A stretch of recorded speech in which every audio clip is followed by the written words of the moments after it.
Hello, darling. Welcome back. Today we're going to be watching some more Reggie. This is I use police brutality to save Japan in Yakuza 7. I honestly thought that I had seen this video, so I'm sorry it takes me a little bit to get around to some of these. Everything gets kind of all mixed up together, but I'm very excited to get to it now, and I hope you are as well. If you are new here, please do consider subscribing and really help me out. I would very much appreciate it. Thank you. Are you ready? Let's go! Yakuza Like a Dragon is a game about the gradient between right and wrong, strengthening the bonds of friendship through interdimensional karaoke, and whatever the hell this is. Oh! Disclaimer, this video will be extremely confusing if you haven't seen part 1, and moderately confusing even if you have. 4 months have passed since we've been to the mystical and enchanting world of Japan, so allow me to get you up to date. Our main character is Eric Andre, playing himself as a violent schizophrenic. He's on a mission to protect the city of Yokohama and win Daddy's approval. Then there's Koichi Adachi, a disgraced police officer who's determined to get his job back by setting a world record for police brutality. Psycho Mutoda doesn't really have a goal, she's just a sadistic sexual deviant. I forgot about the fucking outfits in this fucking game! Then there's Hideo Kojima as God. Namba, the aspiring domestic terrorist. And finally, we have actual domestic terrorist Justin Trudeau as corrupt politician Ryo Aoki. Last episode, we were betrayed by Namba, who's working with Ryo Aoki to orchestrate an invasion of Yokohama using the Omi Alliance Yakuza and a nationwide group of liberals. The only thing standing in their way is us, an unmedicated maniac, Dom Imami, and an unhinged police officer. Actually, that last one might be useful. Can we work together with local factions to repel this invasion, or will we fall victim to the liberal agenda? Let's find out. But first, I have to tell you something. 11 years ago, I was a football sensation in Brazil. They used to call me El Hombre Sem Dedos. Still not sure what that means. Do I want to know what that means? Don't tell me what that means. I don't think I want to know. But my career was going well, until one fateful afternoon. I was crushing the local favela kids in a game of full-contact football. But as I lined up for the game-winning goal, I kicked the ball too hard and it ripped through the goalkeeper, the net, and crashed into a local library, where it proceeded to ricochet around the room, killing 9 people in the process. Allegedly. Anyway, after that, my lawyer told me I should probably stop playing football, which was devastating. However, I found the next best thing. The sponsor of today's video, UFL, a free-to-play premium football simulation game. Now I can relive my glory days without having to worry about the accident. UFL offers an entirely skill-based gameplay experience, where you're free to customize your team and subvert the metagame by pioneering your own unique strategies. When I play this game, it brings me back to my glory days. I can almost feel myself throwing flying kicks at the enemy team and making the crowd go absolutely wild. Batman? What the fuck? But maybe you think this is just some normal football game. My friend, you could not possibly be more wrong. Because not only has UFL partnered with Cristiano Ronaldo, but it's also partnered with Adidas to introduce branded gear, iconic franchises, and a custom stadium. Additionally, mythic item packs are now available for purchase, with each one guaranteeing a premium player skin, league points, and boosts to help you develop your team. With all of But are you in the game? Did they put you in the game? Because if not, L game. That being said, I think it's time for you to enjoy the fast-paced action and realistic graphics of UFL using the link in the description. Play UFL now, play for football. Well, this is it, Invasion Day. Any minute now, this whole place will be swarming with enemy Yakuza, so I decide to head to a dungeon and grind some XP. Technically, it's not a dungeon, but that just sounds better than saying, I'm going to a public sewer system to beat the homeless with propane tanks. Anyway, after finishing up at the sewers, I hear that the Korean district is under attack. We head over to help, only to be confronted by ultimate dickhead Kume and his gang of protesters. But that's perfect timing, because Adachi just unlocked his taser ability, and it's very effective. Oh my god! Apart from that, we also got to enjoy my favorite voice line in the entire game, which is when Kume uses indictment. Your society's garbage! Just fantastic. Now, let's use a dominatrix to socially manipulate him into killing an innocent man. Good job, Kume. Now eat shit. After that, I detonate several nail bombs to work my way through the crowd, eventually reaching the protest wrecking ball. Look, you seem like a reasonable man. I'm sure we can get... Oh, he's kicking your screw ass. That. I'm leaving. After escaping, the Koreans tell us about a way to enter their base that doesn't involve being pulverized by construction equipment. We go inside and they ask us to hold back the protesters long enough for them to destroy any evidence of their counterfeit money operation. Just then, former friend Namba and an Omi lieutenant attack us. Oh. We hold them off for a while, and the counterfeiting operation goes up in flames. We're pretty happy about this, but Namba's not coping with it very well. In fact, I think he might have rabies. After this, we find out that Namba's kidnapped brother, the entire reason he betrayed us and started this invasion in the first place, is actually alive and well. The Koreans just have him at an Airbnb. What the fuck? Try not to think about it too much. We make up with Namba, develop brain damage from excessive smoke inhalation, and then escape back to the homeless camp with a hostage. He gives us a nearly lethal dose of exposition before some of his guys come to save him. My man, where are your... He looks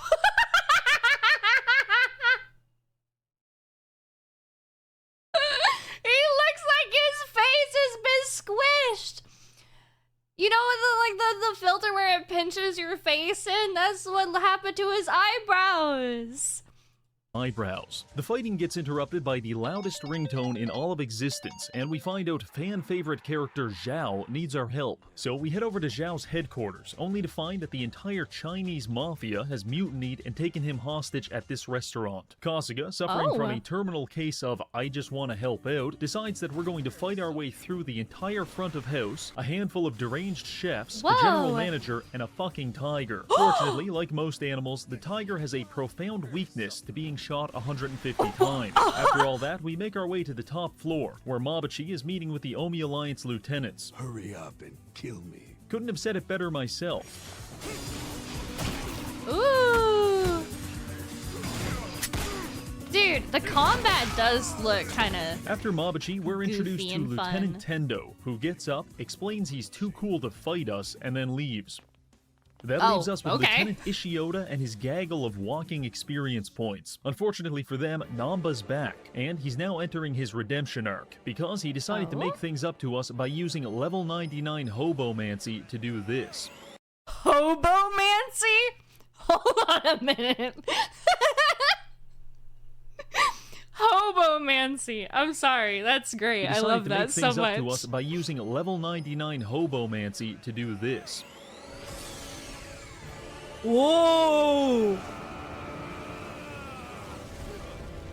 Holy shit, that ain't Namba anymore. We callin' him the N-Bomb. But hey, listen, anyone who's willing... Can we revisit that nickname? Can we do something else?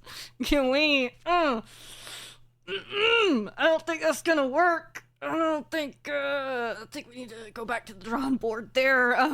To immolate another human being for me? Well, they can be my friend anytime. Following this, we find Xiao, who's been rescued by our old friend Mitsu from the Tojo clan. He didn't do anything interesting enough to get screen time in the first video, and he's just barely cutting it here, because he tells us in the vaguest words possible, Arakawa is planning something. Be ready. Thanks a lot, Fatso. Let's see if Hoshino can clarify any of that. The answer is kind of. Remember that mysterious bill in our pocket? Hoshino explains that he gave this fake bill to Arakawa 40 years ago as an apology for assassinating his father. Hey kid, sorry I blew your dad's brains out. Here's a bunch of Monopoly money. Don't spend it all in one place. Anyway, we think Arakawa must have given this to us as a sign of goodwill, meaning he might still be on our side after all. Fast forward 3 cutscenes. Aoki is rapidly accumulating political influence, but he still has time to go to the hospital and shit-talk his political enemies. I actually counted Ogikubo's heart rate here. It's 372 beats per minute. My man is literally too angry to die. Something has to be done about Aoki. So, like a demented ex-girlfriend, I spend all week stalking him. I am obsessed. I fantasize about killing him and wearing his skin like a cloak. Eventually, we ambush him in a parking garage. His security guards try to intervene, but no matter how many times they cave in the back of my skull, I just keep getting up. We finally reach Aoki and share a sexually charged handshake with him. He tells us to meet him at the bathhouse alone. This is promising. We arrive. That's a date! That's a date! That is a date! What? there and he explained some interesting things to us. First of all, we didn't go to jail for Sawashiro. We went to jail for him. Remember when he injected himself with that experimental drug? Yeah, turns out the side effects include having a mental breakdown and ventilating this guy's skull. Oh so my Arakawa God. lied to us to protect his son, but it's okay because he's such a good kid. Anyway, Oh my Aoki God. demands that we leave him alone or he'll piss his pants and throw a tantrum. And you know what? I just don't care. So we make our escape out the back door and into the parking lot, where we are confronted by 7 Asians and one kind of mutated half-breed. This guy looks like he crawled out of a Monsanto growth vat. So for No, he just looks like he's been hit. Or like it's swollen or something. He just looks like he's got like a boo-boo. He just got a boo-boo. the sake of all humankind, we're going to have to put him down. Oh my god. You just hit that man with a whisk? No. He did! After all that, we receive a call explaining that Arakawa wants to meet with us tomorrow, but Kasuga is a socially maladjusted psychopath. So instead of waiting a few hours, we decide to break into his office and permanently cripple several of his associates. All was going well until we were confronted by these two. This is Goro Majima and Taiga Saijima. And if you're a fan of the other games, this moment is where you are legally allowed to blow a load in your pants. Sitting around in this place has been killing me with boredom. Wait a minute, is that Jotaro? Alright, wasn't expecting that. Let's go. Yo. Ooh! Ooh.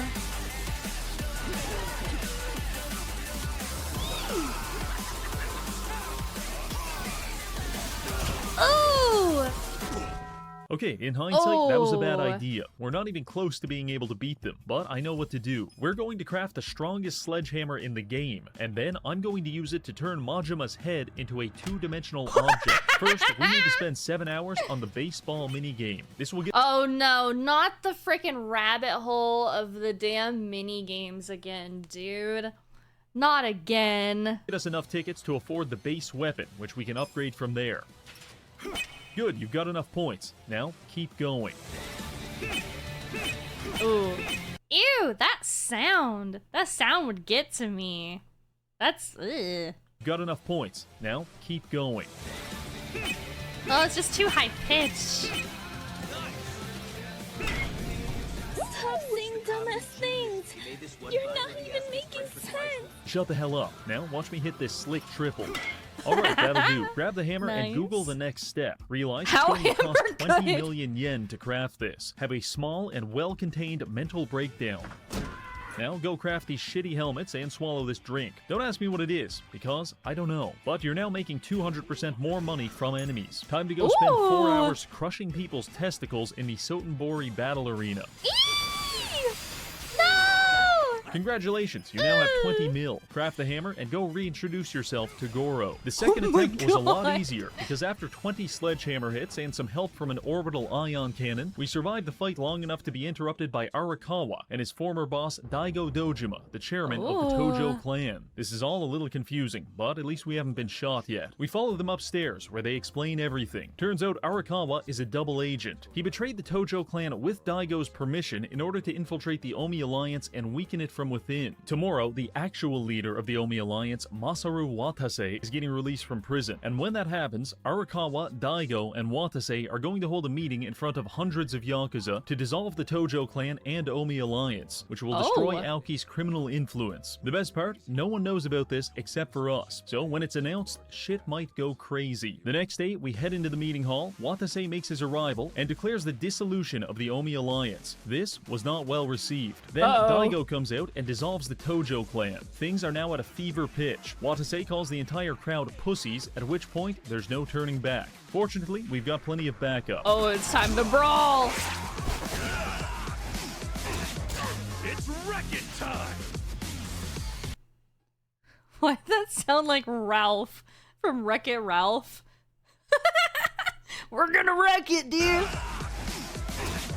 It's wrecking time! Ooh! Ooh! In the middle of all of this, an Omi thug rushes the stage with a knife. I hope you didn't bother changing your pants, because this is where Kazuma Kiryu makes his introduction by casually crushing this man's jaw. Not long after, the fighting is over, the dissolution is complete, and Daddy Arakawa finally gives us some much-needed emotional validation. What a happy ending. Kasuga, you need to call me as soon as you get this. This morning, they found Arakawa's body in the ocean. Well, shit. We're pretty sure Aoki's behind the assassination. It's not obvious who pulled the trigger, but I did just witness Sawashiro gouge out a man's eyeballs like 2 cutscenes ago, so I'd say he's a strong candidate. Anyway, we're pretty depressed about the whole dead Arakawa thing, but I think I know something that'll cheer us up. Sub-stories. These side quests are some of the most enjoyable parts of any Yakuza game. The easiest way to understand them is to imagine you took a bunch of hallucinogenic drugs and wandered around town offering your services as a freelance adventurer. However, I personally believe it's better if you don't understand them. One minute you're investing in a vacuum company, and the next you're watching a military-grade Roomba slaughter dozens of innocent civilians. And that's perfectly okay. In fact, I think it's a lot of fun. Kasuga loves helping people, so you can imagine how excited he was when we came across a group of metrosexual bikers in need of assistance. We approached them and they explained that one of their motorcycle enthusiasts has been taken hostage by the Yakuza. Apparently, he went on a drug-fueled bender and strangled 37 people with a chain, and now the evil Yakuza are holding him captive until they get like $500 to cover the funeral costs. In my demented mind, this makes perfect sense. We offer to help rescue their friend. However, the only biker that's willing to come with us is this guy. This is Taka the Striker, and at first glance you may be impressed by his chiseled features and physics-defying hair, but he keeps referring to himself in the third person, and I'm pretty sure he's my evidence for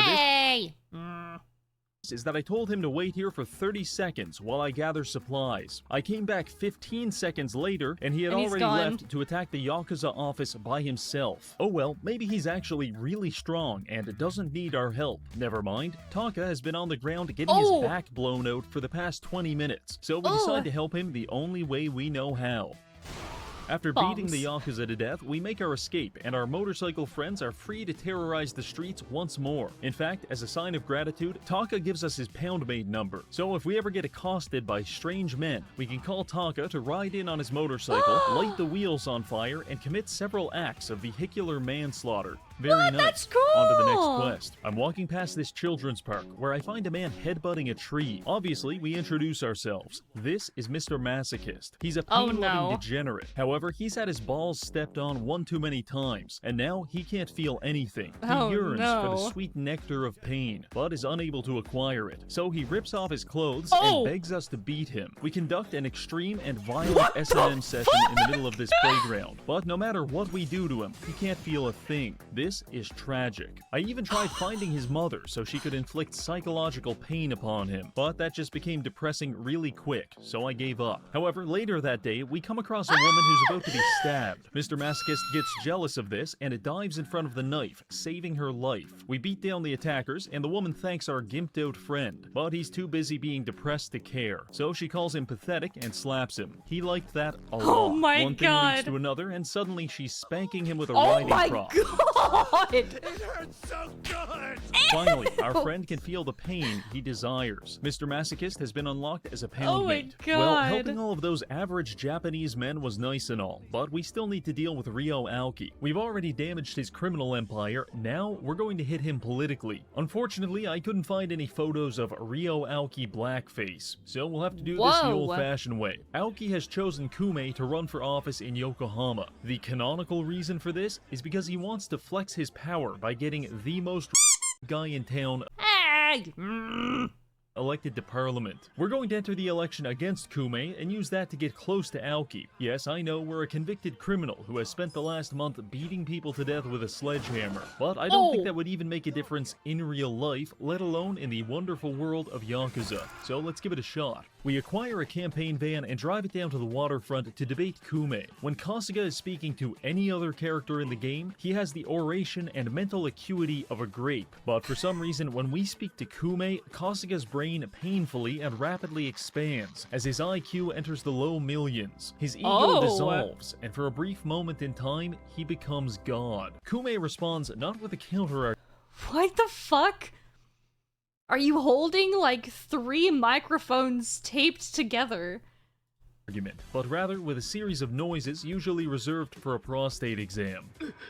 And with that, we have secured our first political victory. He's got my vote! Shut up, you're homeless. That was a pretty massive W for the Kasuga campaign. So we follow Kume to his next rally, where we assert ideological superiority by beating the shit out of his voters. And just as I'm about to kidnap and presumably murder Kume, I receive some troubling news. Turns out Aoki isn't taking too kindly to us bullying his Make-A-Wish kid, and he sent an assassin to kill Hoshino. With Arakawa dead, Hoshino is the closest thing we have to a diabetic father figure, so we can't let him be killed. We rush over to his office to save him from Sawashiro, but something tells me we might be too late. I skip all the dialogue because I can't read, and then the fight begins. Unfortunately, Sawashiro's stats got buffed, and he's absolutely humiliating us. In fact, he managed to dodge most of my attacks by standing perfectly still. Well, try dodging this, you fucking casual.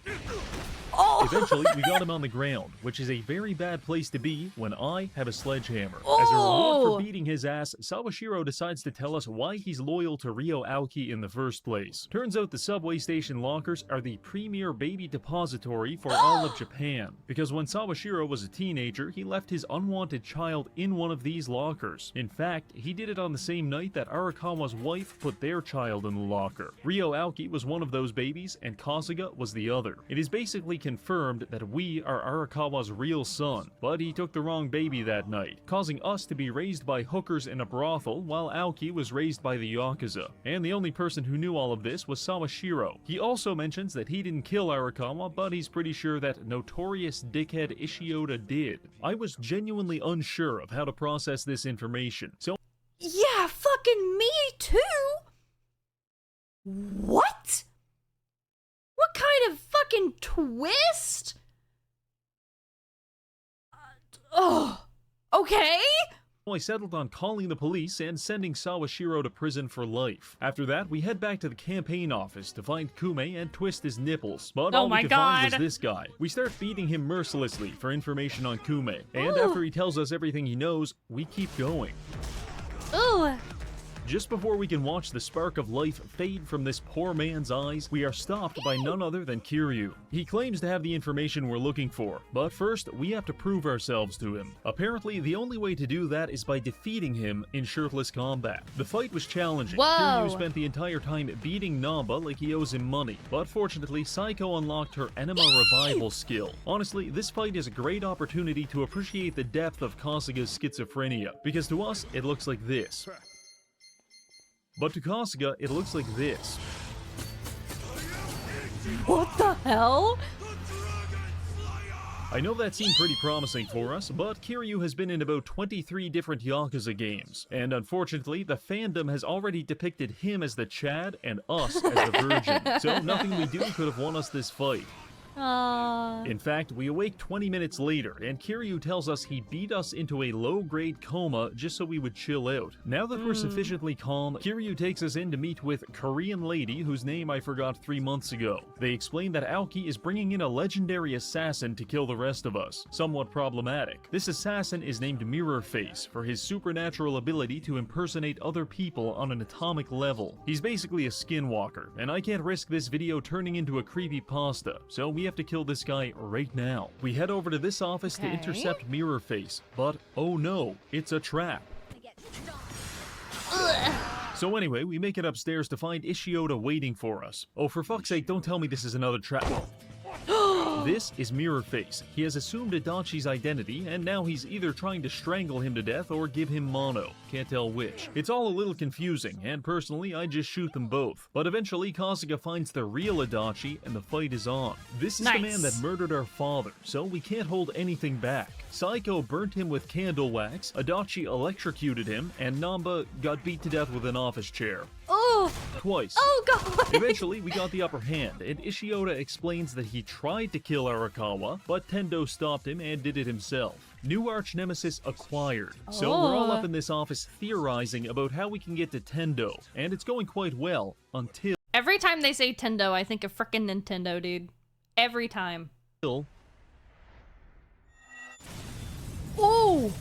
final chapter. It's been several weeks since we exploded. Presumably, we're dead. That's good news for Kume and Aoki, because the election is tomorrow and they're out campaigning. For a brief moment, Aoki considers that lying to the taxpayers and assassinating political enemies might be morally wrong, but his secretary assures him that it's actually based, and he agrees. I am going to kill this woman. While that's happening, a mysterious man is quickly approaching their van. He appears Oh, I bet that's us. unhinged. His motives are unclear, and he's possibly concealing that's an us, isn't it? AR-15 in his trench coat, until he rips off his jacket to reveal Kasuga Yes, with the go! band-aid. You see, we may have been 4 feet from an exploding brick of C4, but Kiryu taught us the most important skill in any Yakuza video game: essence of plot armor. We launch ourselves onto Aoki's bus and deliver him one final ultimatum. We explain that there's a recording of him ordering the assassination of Arakawa, and it's hidden somewhere inside the Millennium Tower. Once we get it, we're going to release it to the public and ruin him. This was a bluff, but Aoki is too much of a neurotic freak to ignore it. First, he's going to send hundreds of his men to look for the tape, but after we beat them, he'll show up himself, and then we've got him all to ourselves. So we prepared ourselves for this final confrontation. Mostly, this involved going to the blacksmith to upgrade all of our weapons, and then getting absolutely hammered on convenience store sake. I'm not an alcoholic, I just like the vibe. We arrive at the tower positively inebriated. In fact, we're so profoundly wasted that we spent the first 4 turns of battle beating the shit out of each other. But eventually, we sobered up enough to find the real enemies. This place is swarming with Yakuza, which gave us an abundance of data regarding which furniture can and cannot be destroyed with the human body. Eventually, we make our way upstairs, where we find Tendo. He wastes no time threatening to suspend us from the ceiling by our balls. You must have had a pair of brass balls. I'm gonna have to string your balls.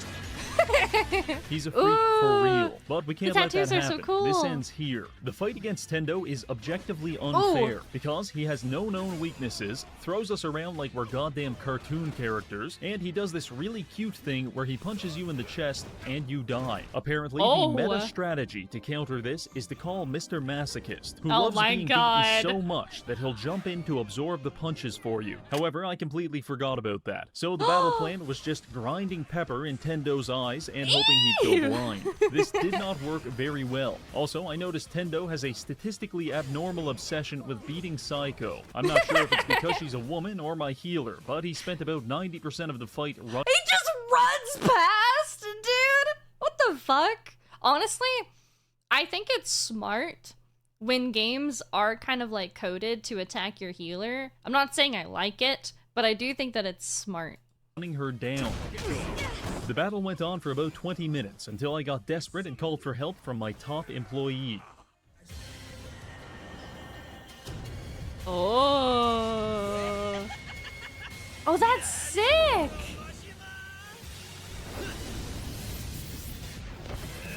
What?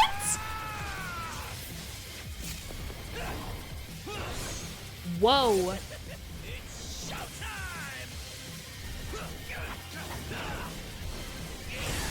Holy.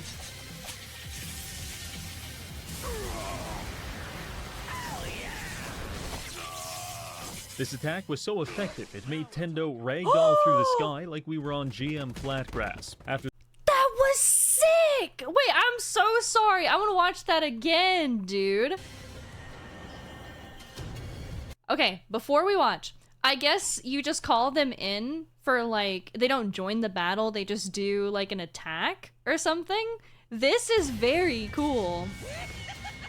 They get like this intro. Oh, it's so cool. Whoa. It's showtime! Oh my gosh. Oh, that's sick.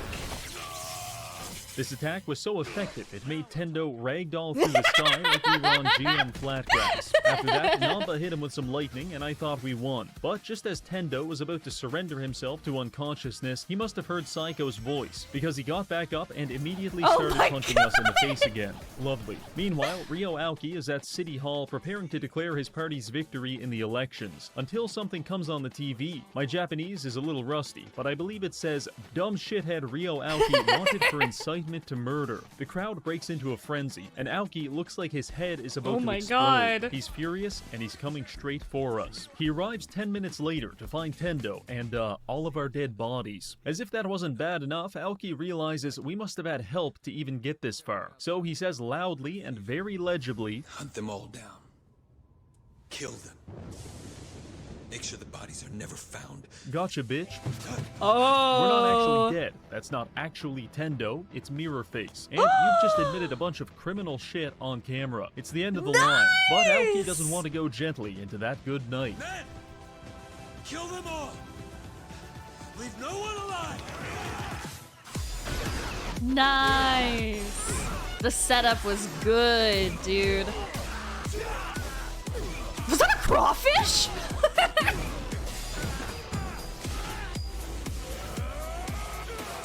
Ooh. Aoki spent the last 30 years of his life in a wheelchair, and I am desperately attempting to put him back in one. But apparently it wasn't enough to stop him from taking a police officer hostage and escaping the tower. Now he's on the run, and I think I know where he's heading. The place where it all began. We find Aoki at the subway lockers, where our parents left us some 40 years ago. At first, he's still a little angry with us, but we're not here to fight. Kasuga slowly convinces Aoki that it doesn't have to be this way. He can do his time and start over. Be reborn as the man he was supposed to be. A good man and a good brother. The mere thought of not being a complete and utter piece of shit drives Aoki to the brink of suicide. But eventually we get through to him. He puts away the gun, agrees to turn himself in, and we share our first real moment as brothers. Then he gets stabbed in the abdomen with a buck knife. That's right, the final boss of the entire game just got taken out by ultimate dickhead Kume. Absolutely unbelievable. Kasuga picks up Aoki and rushes him to the hospital. Credits roll, I cry, and then we get an epilogue. Adachi gets his job back on the police force. Kasuga attends a joint funeral for Arakawa and Aoki, and we get an invite to leave town with the actually cool Yakuza characters. But we turn it down. We're staying here with our friends. They call us gay, and we go cry on a bridge. It's finally over. Well, that's going to be it for this video. We've laughed, we've cried, and most importantly, we've realized the importance of not taking your medication. Because I'm pretty sure none of this would have been possible if Kasuga wasn't completely and utterly insane. Thank you to this month's patrons, and finally, thank you for watching. Thank you. Dude! You can't just hit me with some, like, real emotional shit and then he just fucking dies! Oh. Damn. Okay. I think the gameplay and the kind of, you know, video style that Reggie does, it always makes me forget that the game can get serious and actually have, like, not to sound mean, but actually have, like, some meaning to it. So for it to end on such, like, a more serious, touching, real storytelling moment, and then it's just kind of, you're so close to, like, the character getting redeemed, and just, nah. That's insane to me. A huge, huge, huge thank you to Reggie. Please make sure that you check out the original video. It's gonna be linked down below. If you liked my video, make sure that you like and subscribe so I can see you in the next one. Thank you. Bye!